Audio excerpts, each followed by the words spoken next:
ഞാൻ ഈ ദിവസങ്ങളിലൊക്കെ പ്രസംഗിക്കുന്ന സ്ഥലങ്ങളിലൊക്കെ പറയുന്നൊരു കാര്യമാണിത്. സന്തോഷവും പ്രാർത്ഥനയും തമ്മിൽ ബന്ധമുണ്ട്. പ്രാർത്ഥനയും സന്തോഷവും തമ്മിൽ ബന്ധമുണ്ട്. കാരണം ഈശോയുടെ സാന്നിധ്യം അനുഭവിച്ച ഒരാളുടെ മുഖത്ത് സന്തോഷം ഉണ്ടാകണം. അല്ലെങ്കിൽ പിന്നെ എന്തോന്ന് പ്രാർത്ഥന?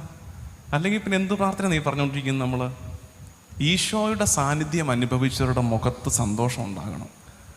കാരണം എന്താ? ഉപരിയായി ഒന്നിനെ കണ്ടവരാ. ഇവിടെ കല്ലും മുള്ളുവാണ്. പക്ഷെ ഉപരിയായി ഒന്നിനെ കണ്ടവരുടെ മുഖത്ത് നിന്ന് പുഞ്ചിരി മായാൻ പാടില്ല. എപ്പോഴും ചിരി ഉണ്ടാകണം, സന്തോഷം ഉണ്ടാകണം. വാടിത്തളർന്നിരിക്കരുത്. നിർഭാഗ്യവശാൽ പ്രാർത്ഥനക്കാരെന്ന് പറയുന്നവരുടെ മുഖത്തോട്ട് നോക്കണം. നമുക്കും കൂടെ കരച്ചിൽ വരും. ശ്രദ്ധിച്ചാൽ മതി. പ്രാർത്ഥനക്കാരെന്ന് പറയുന്ന, കുറച്ച് ദൈവവചനമൊക്കെ പറയുന്ന, അല്ലെങ്കിൽ കുറച്ചിരുന്ന്